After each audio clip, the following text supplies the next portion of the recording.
Hello everyone, welcome back to RetroComs. As you can see in front of me today are a lot of LG devices. This is my entire collection of LGs. Just like the last two videos, I've got them laid out in rows here. I looked up a few of the model numbers. Let's see if I can recall those. Not wasting any more time, let's get right into it. We'll start off with this nice little VX3100. I've done a sort of overview of this phone on my channel pretty early on. Went through some of its features, its ringtones. It has held up pretty well during its time in my collection. Overall, it's in pretty good condition, minus a bit of scuffing on the screen.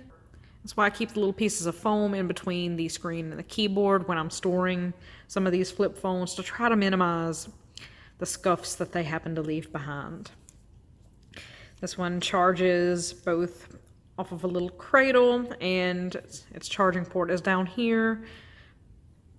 But if you want more information on this phone, I do have a video overviewing it up on my channel, but I do apologize for the poor quality. I think I was still recording off my S5 at the time, so there's that. Next to it, I believe, is the successor to this one, the VX3200. Let's open it up and have a look. Still a pretty basic clamshell design. No front screen, no camera, just like the other one. I believe it has a slightly different charging port, but I cannot keep these LG chargers straight. As you might see throughout the video, they have like 4 or 5 different proprietary chargers. Next in line is the C1300. It's got a little mirror in the front, no front screen. This one was on singular. Let's flip it open. Bit of scuffing on the keypad. Overall, in pretty good shape though.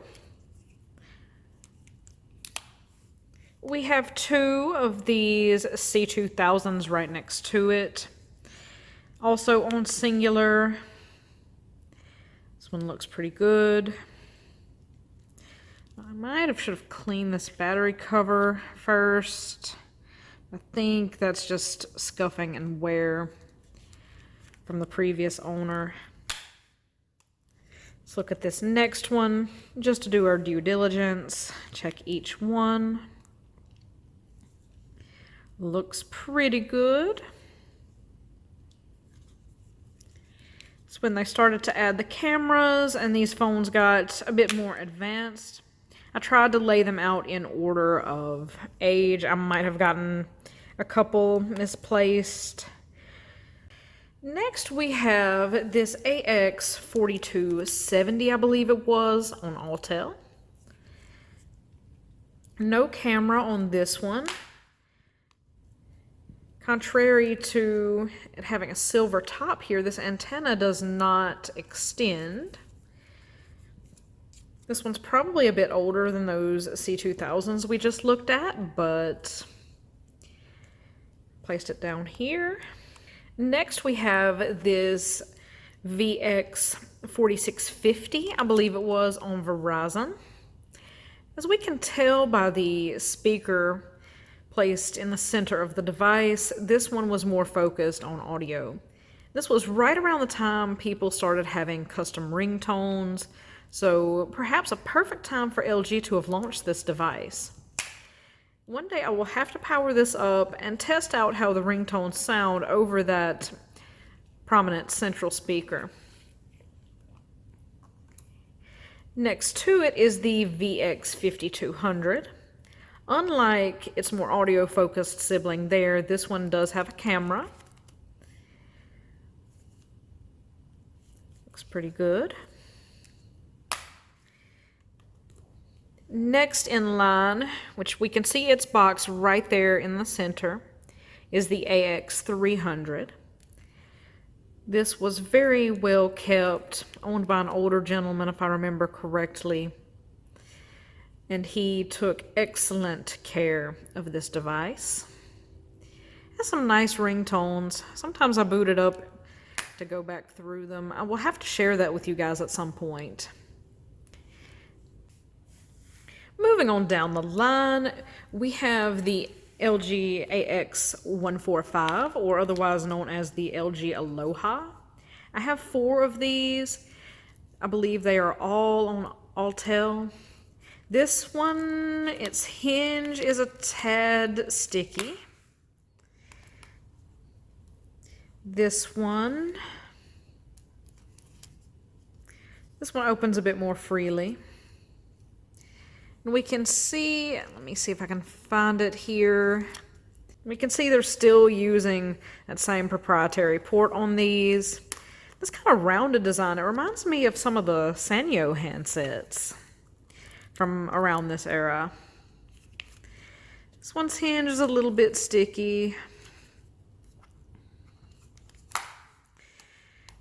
And no camera on these, as they were kind of entry-level devices. Oh, there's one of my little screen protector pads. Let me get that out of the way. And that's how I protect the screens from keypad wear. So if you've seen those any other time in any of my videos, that's all that's for. And these surely need it. Poor thing has seen some things.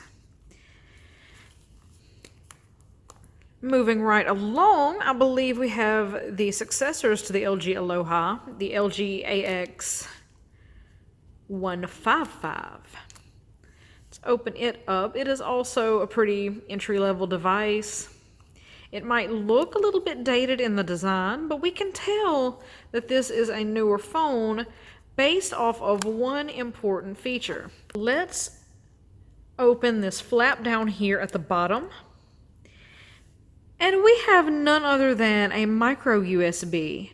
So this is a fairly modern device. This is when we start to see the move away from those wide proprietary chargers that they used to use, and thankfully move towards micro USB. And here's another one. It uses the same. I'll open it up to show you.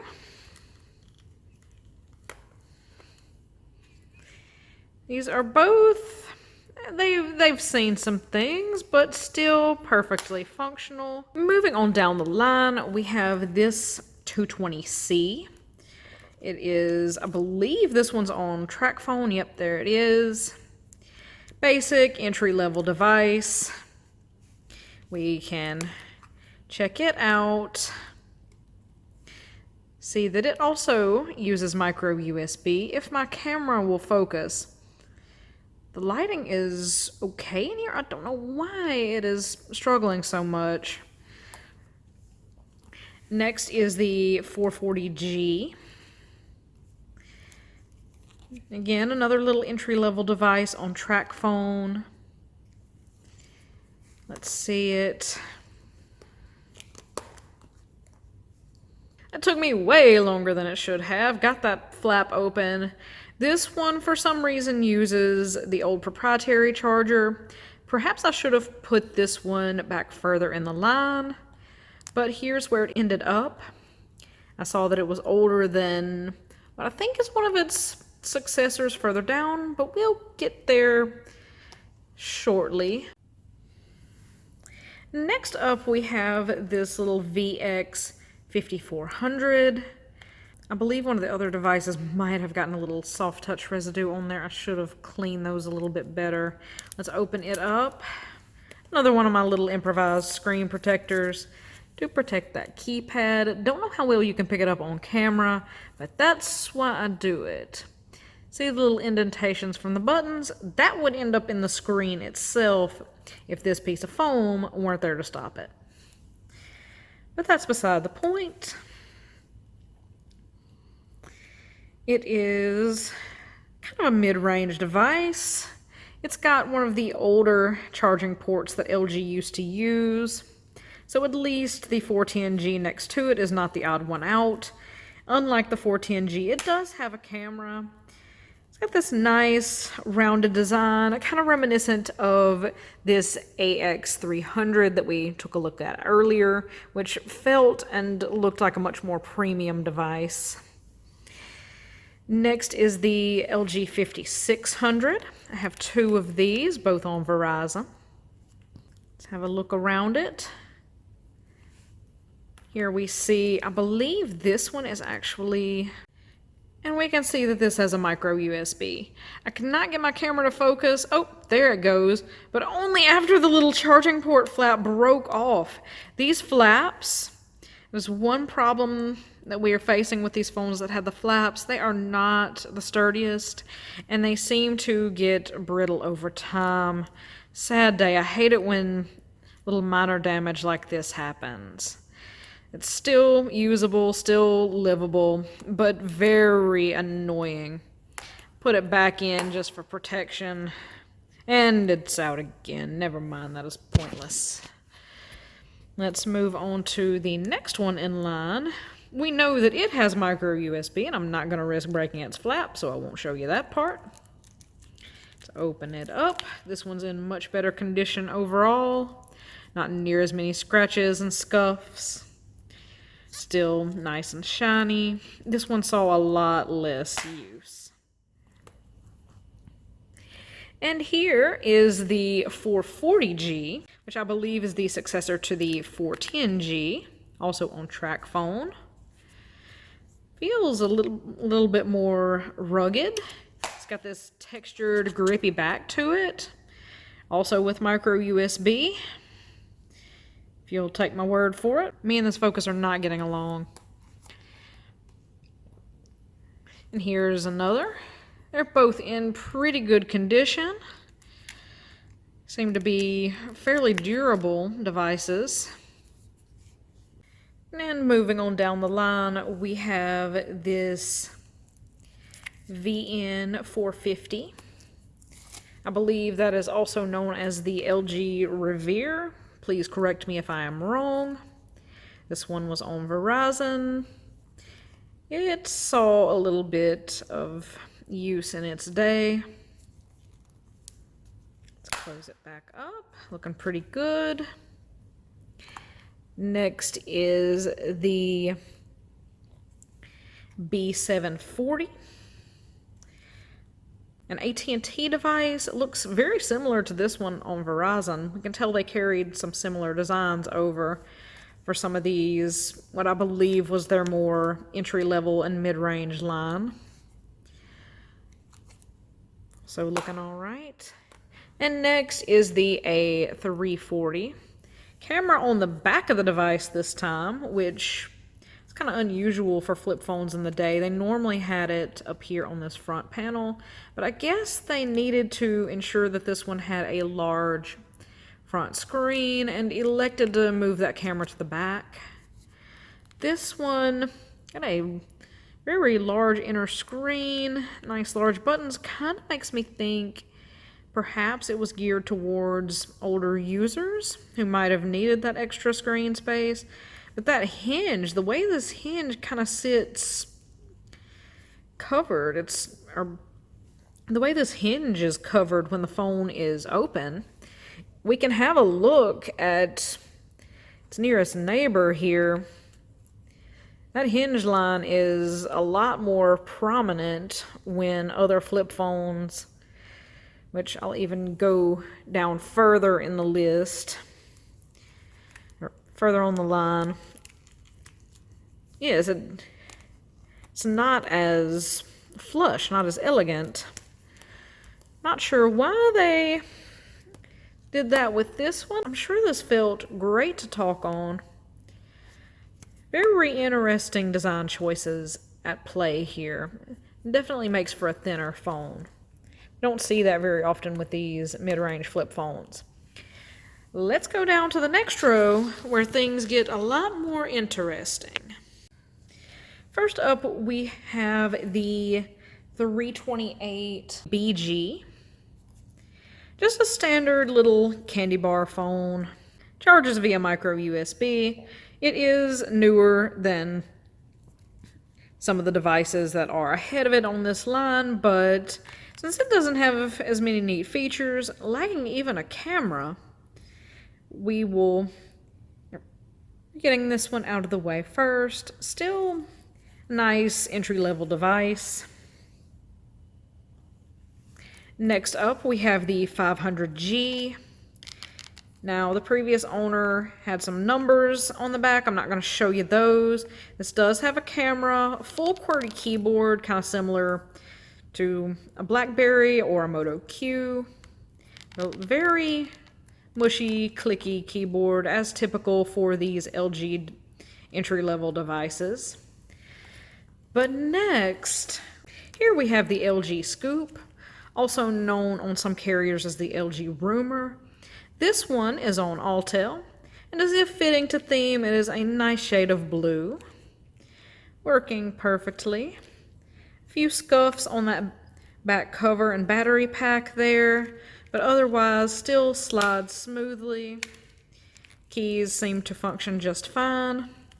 Bit of a small keyboard, but that was pretty standard fare for messaging phones of the day, and charged with, of course, if I can open this flap without breaking it. Just take my word for it there. I'm not going to risk breaking the flap on this model. This is another one of LG's proprietary chargers. Next we have two of these LG Cosmos. Slide this out. Full QWERTY keyboard with a number row. Much more roomy and spacious than the previous LG Scoop, but this was a newer device, a bit more advanced, and as we can see, on micro USB. We'll have a look at the second one. Again, I make a point of showing how these devices charge because LG is notorious for those proprietary chargers. Both of these seem to be working fine, and both are in decent cosmetic condition. Next up is the Cosmos 2, which seem to pack in more features, but this one, again, this is why I get confused with these LG sliders, slid out the other way. Full QWERTY with a number row. This one's a little less clicky. The keys are a bit softer. Maybe, no, I wouldn't say it's any larger. Very similar in design to the Cosmos 1 beside it. Next in line, we have a couple of these CF930s. Now be warned, if you are another collector watching this, these are made of soft touch. I had to give this one a pretty thorough bath, if you will, with some isopropyl alcohol to make it to where it was tolerable to handle for this video. Because I absolutely despise the feel of sticky soft touch. This one's got a nice blue frame around it. Charges with micro USB. This one, it was a little less sticky, but I know its day is coming. It's already picked up a couple fibers off my rug. It's not to the point that I can't hold it, but it's noticeable.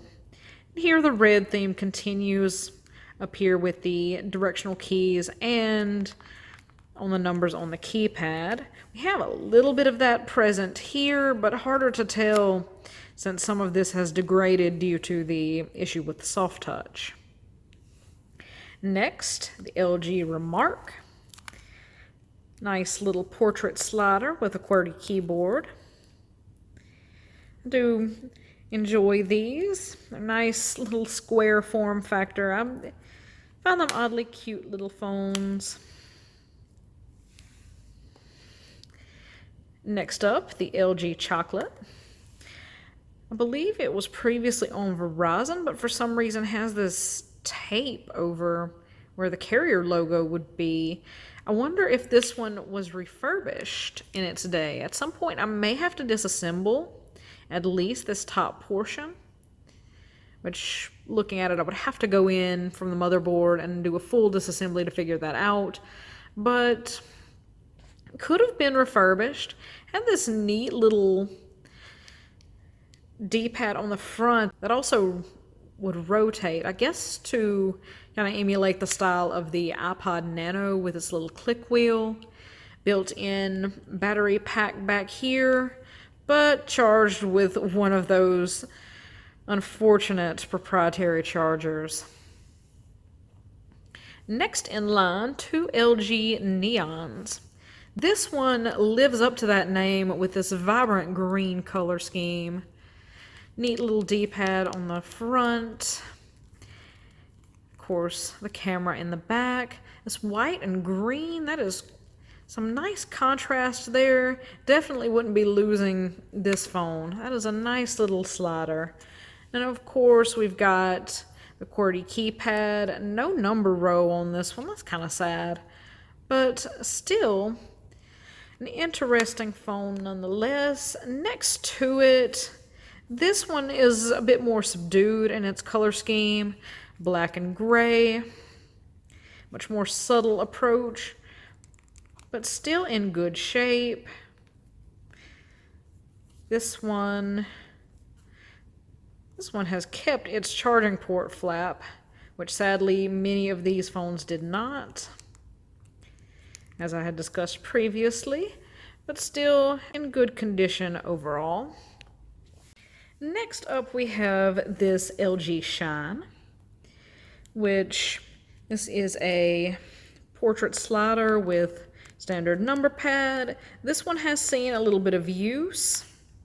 Now, one thing to note about these is their battery cover, as well as many other pieces of the casing, were made of some sort of metal instead of the plastic used on most other devices of the time, which gave it a much more premium and substantial feel in the hand. This one is cold to the touch upon picking it up. It feels nice. The sliding mechanism could stand to be a bit smoother. It's a bit tough for me to open it, but I am opening with my left hand, but that shouldn't be an issue. Might need to look into what I can do about that. We look on the side here, another proprietary charger, but at least it has a micro SD slot. Some modern phones can't say that.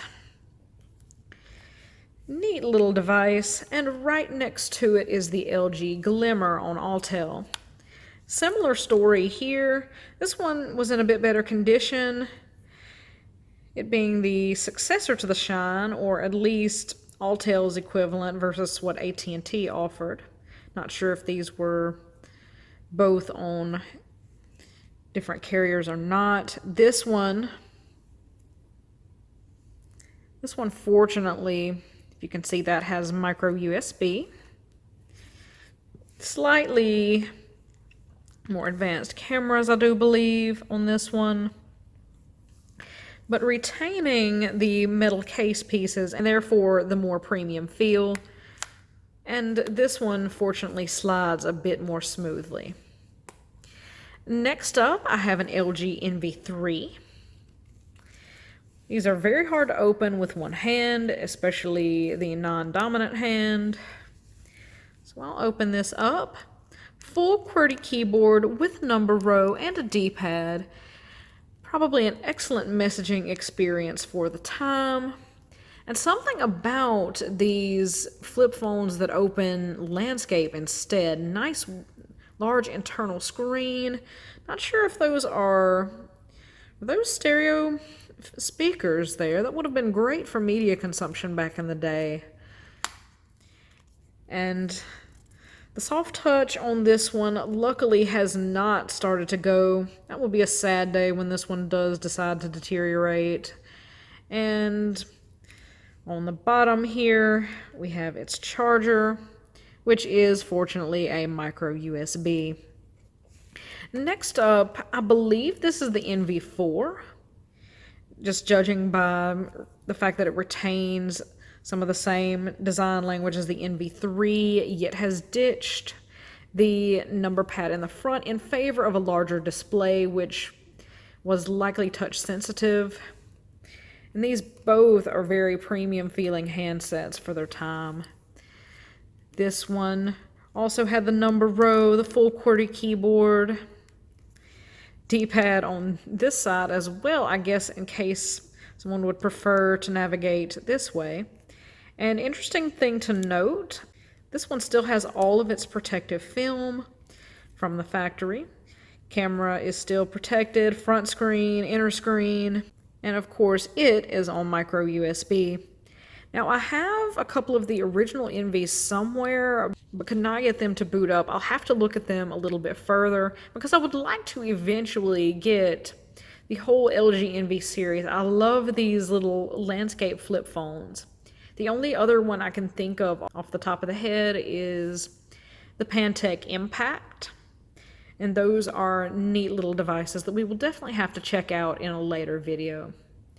Next in line is the LG Chocolate Touch, which I guess is a successor to this one, or a reference to that silly book that I'm sure many of us read back in 3rd or 4th grade, where there was this little boy and everything he touched turned into chocolate. Did anyone else read that book? That's what this device's name made me think of.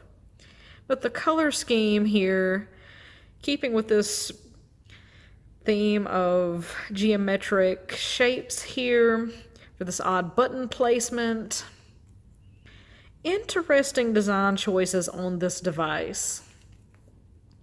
Let's look around and see if we can find how it charged, which I'm gonna guess that by this time they had moved far away from those proprietary chargers and went with USB, much to the delight of owners and collectors of these phones. Next we have the LG Extrovert, another one of these sliders, full QWERTY, number row, nice little device. And no, this one was not running Android. This one was still running the OS that LG was using before that, their own little proprietary one. I can't remember what it is called, but here we start to see the touchscreen. Next is the Freedom 2. It also was still on that proprietary operating system. Larger screen, a more spacious keyboard. This one, it clearly saw some use. This device is on Sprint. Close it back up. Grippy, textured back so it won't slide out of your hand. I just had this one charging a while back. I know it uses micro USB as well. Has a headphone jack. Nice feature to have. And next in line, now this one does run Android, but more interesting than that is what's underneath.